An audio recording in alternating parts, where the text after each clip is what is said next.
Global Affairs analyst Paul Ejime joins me on the news from the United Kingdom to discuss this. Good to have you join us, Paul Ejime. Thank you. And our condolences over the passing of a great African statesman, KK. Absolutely, he was an icon, and that's why a lot of tributes have been pouring in from all around Africa, and he's been likened to great men like Nelson Mandela, and he also was very good friends with Thabo Mbeki, and just because they all fought for that independence in Africa. Let's get your reaction to his death. Well, like your reporter said, one of the icons, one of the last living, and it's so painful because if you look at the contemporary leaders in Africa and how they are grappling, even after independence, you wonder that you will say, well, difficult to say if they would have done the same thing, but I think they showed much more zeal, those founding fathers of a new Africa, like Kaunda, Julius Nyerere, Kwame Nkrumah of Ghana, and all that. So Zimbabwean leader, well, even though at the later Robert Mugabe, he stayed on for too long. But here is what sets them apart, that Kaunda, after 27 years, when he agreed to multi-party system, conducted an election and lost, and he left. Unlike what we are seeing nowadays, the sit-tight, tenure elongation, and so on and so forth. But these were people who really genuinely believed in the unity of Africa, and then what the African is capable of being. Africa is endowed with capital, human beings and resources. The problem now is the management. And I want to get to that. I'll get to that shortly, especially when you look at what his death would mean for leadership in Africa.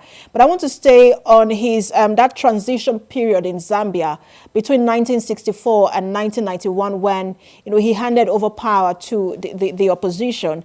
What do you think that the impact of that transition period was for Zambia as it is today? It laid the foundation for stability, and then consolidation of what he has achieved. And that is why what you will find in that part of Africa, you notice when was it, John Magufuli of Tanzania also passed on, and then even though he was 61, but he was able to put something down. Nelson Mandela, Madiba, he served just one term after 27 years in prison by the apartheid regime, but he also decided to go.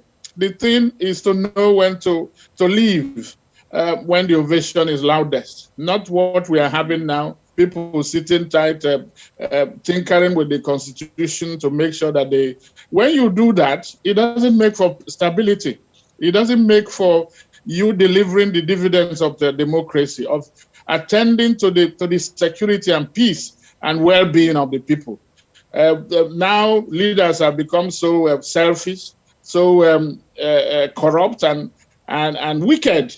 Because when you want to acquire everything and keep everything to yourself or to your close family, and deny the larger majority of facilities or of good governance, what you are cutting, what you are seeking for is violence. What you are looking for is instability.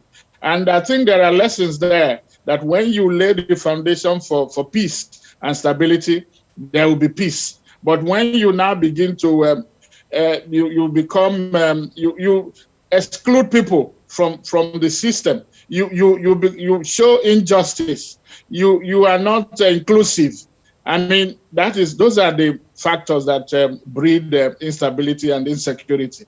And I hope that the modern day leadership of Africa will learn from KK KK11 they used to know. Remember, Zambia shall be free. I want to stay on that lesson, because you raised a very key point. We saw how he was rendered stateless and denied his citizenship when Frederick and Chiluba took power. Who took power from him? He became a victim of power when they changed the constitution to say that, look, if you're not from Zambia, you can't run for elections. And then he was said that he's from Malawi, even though he was originally from Zambia. But he carried on well, as if nothing happened. He was arrested several times. What lessons can be learned from that in terms of how we see leadership in Africa as an opportunity to victimize opposition? Yeah, he came out of that persecution, political persecution, if you like, the winner. And that is the reason he is being eulogized today. That is the reason he is as popular in death as he was when he was alive. Because there are trials. As a leader, you have to take on all those things to know how to manage adversities, because that is what it is. Imagine somebody after leading a country, and so they are saying that you are no longer from that country. That is what politics breeds. Politics, why they say that politics is dirty. Politics is really not dirty. The practitioners, politicians are the ones causing the problem. And unless they change their ways, unless and until they see, leadership as service, because most of them do not do so. They see it as an opportunity for self-enrichment and self-aggrandizement. But it's not so. It has to be for service. That is why they remember him today.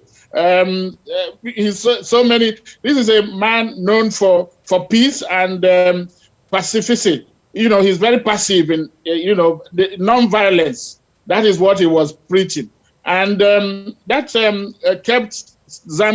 has kept Zambia, even for the hawks, those who think that you can only get things done through the violent means. And he has a word absolutely. And we also saw how he didn't just fight for the freedom and liberation of Zambia. He also fought for the freedom and liberation of Southern African countries. While he was alive, he continued to speak out about injustices, perceived injustices, and oppression of minorities. He was one of the founding fathers of the Organization of African Unity. He believed in the unity of Africa. What sort of vacuum do you think that his death would have on leadership in Africa?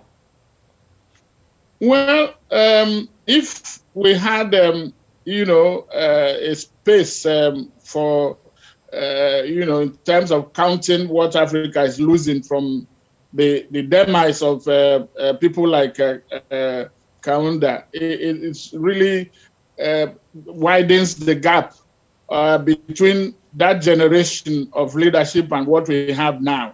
Because it appears that whether lessons have been learned from those generation and what we have now, I think we have to go back to the basics. African leaders will have to go back and see how their predecessors were able to galvanize the population against colonialism, against apartheid, and against anti-African forces and factors. I think that is needed today with diseases, with poverty, with unemployment. Africa needs to bind together. Africa needs to pull together instead of pulling apart. Together, they can get things done. And that is the one lesson. And also treat every person the way you would like to be treated. Give every person their dues. Respect their human rights. This was a very humble, unassuming man. You see him, he dances. I saw him in a clip of him when he was 95, still dancing. That is what he does. You see him at AU summits. This man will come out and show you the very delicate footsteps, very smiling always with his white teeth and with his white handkerchief. So he will be remembered, and his legacy that he has left is a legacy of peace, legacy of Pan-Africanism, legacy of togetherness, legacy Absolutely. Of the fact that Africa has to pull together to make an impact in a globalizing world. Absolutely. He was lively and never afraid to show his emotions as well. He would greatly be remembered, and we hope that, these kind of things, people like this become the specimen for example of leadership in Africa. Global Affairs analyst Paul Ejime, thanks for talking to us. Thank you for having me.